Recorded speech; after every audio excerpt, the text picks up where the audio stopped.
Picture this scenario. You hit a great drive. You're exactly where you want to be. You get up to hit your second shot, and then you take it back and you chunk it and you slam the club and you're like, I moved my head again.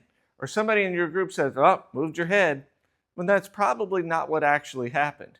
There's something that you're doing that's making you do that. And I'm going to explain it to you in this video, and we're going to get around that, and you're going to stop having that issue, and you're going to stop using that excuse, oh, moved my head again. A lot of times it's because they're treating the golf ball as the target and not the target as the target. And that completely changes the way you approach a golf shot. Because literally the best way for me to hit this ball is to go up here and go down like this. But that's not the best way, obviously, to get the ball to the target. In this video, I'm going to talk about how you treat the target as the target and getting your body how to react to that position. And we're going to work on getting your mindset correct so you're going to fix a lot of those issues, and we're really going to stop using made-up excuses, and you're going to start hitting the ball the way you always knew you could. Check this out. So when you start treating the golf ball as the target, two things happen.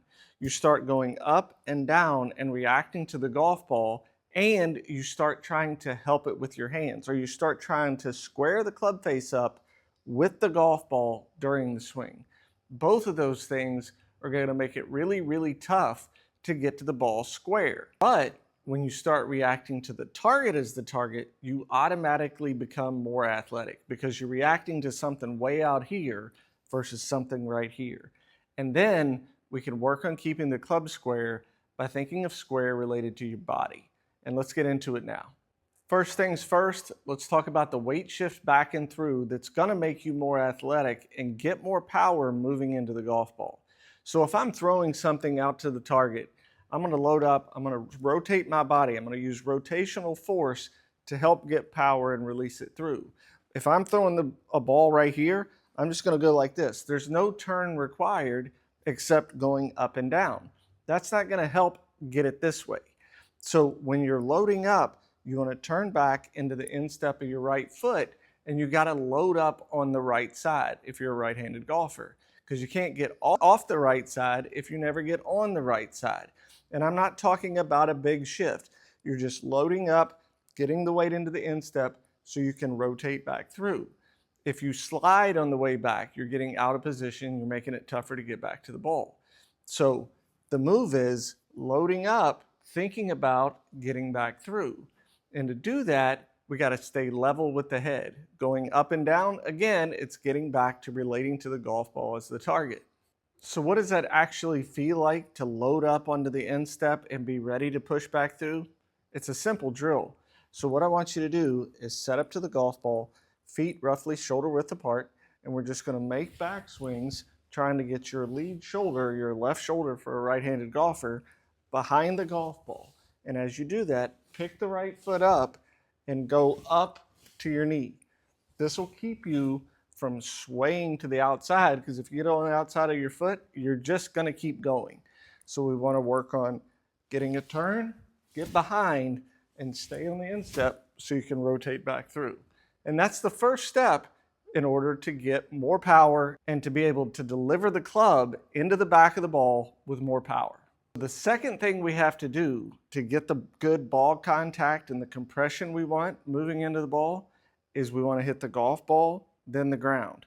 The only way for that to happen is for your weight to be on your forward foot at impact, and the club shaft has to be leaning forward. Now, when the club shaft's leaning forward, you're going to be still hitting down and through the ball. The longest and fastest point of your swing happens when your lead arm and your club shaft make a straight line. Now here comes the reason that you're hitting it fat and thin. The reason you're hitting it fat and thin, more than likely, is not moving your head. It's the lead arm and club shaft making a straight line too early. If it happens just before impact, you're going to hit it fat. If it happens way before impact, the swing is already on the way back up. So your low point, or the longest point of the swing, is happening far too early. Then it's going to be on the way back up. You're going to hit the golf ball right in the forehead, and it's going to go sailing over the green if you're hitting a short shot. So what we want to get comfortable with is using the body to create lag and get that lead forearm and club shaft making a straight line after impact. And that's going to give you the good, solid, repeatable strike that we're all looking for. The reason I started talking about the weight shift and rotation first is to move back and through, because once people hear me say, hey, you got to have the club shaft leaning forward as you come in, the left forearm and club shaft need to make a straight line after impact so you're still accelerating into the ball and hitting down through it, they go, okay, I can do that. And then they just start pushing their hands out in front and the body's not working with it. And that keeps the club face from being square. You pushing it through with your hands is going to leave it open. And then they go, oh, I just got to flip my hands quicker. That's not the solution either. We got to get everything working with your body. So I want you to think of square related to your body as you're rotating into the golf ball. So if you've been swinging this way, treating the golf ball as the target and not using your body at all, there's a high probability that you've been using your right hand to attack the golf ball. And this is what's breaking down the left forearm and club shaft angle as you move into the ball. So what I want you to do is do some simple drills. It's a normal left hand grip. Your right hand goes right on top of your left. So none of your right hand is touching the golf ball. This is going to take all the leverage away from your right hand. And that's going to put the responsibility on the body of getting through and staying square. With your right hand on top like this, you'd have to work really hard to break down that leverage and get that forward shaft lean as we're coming into the ball. So what I want you to do is just get comfortable. You're still getting the weight shift to your trail instep, rotating through, your hands come through in front of your body. I want you to think of square related to your body. So when you're doing this drill, first, you're just getting comfortable with getting back and through, weight to the right instep, and then rotating through, all your weight getting to the heel of the left foot. As you come through, trying to keep the hands in front of the body and think of square related to your body. So when you swing through, when you're out here, the leading edge of the club's parallel to your sternum like it was at setup, and that's how we want it on the way back too.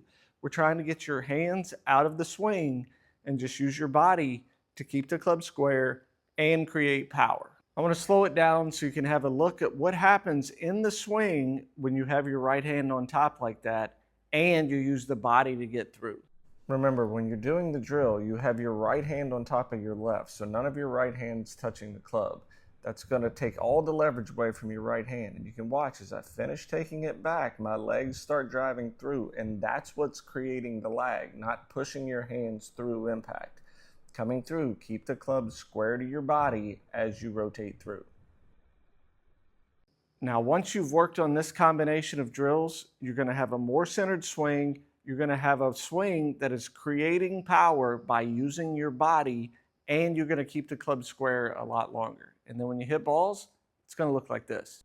You can see as I take the club back, my weight braces into the instep of my right foot. And then as I rotate through, I'm pushing from the lower body, creating the lag, and I'm at impact with the club shaft leaning forward. The left forearm and club shaft haven't made a straight line when I get to impact.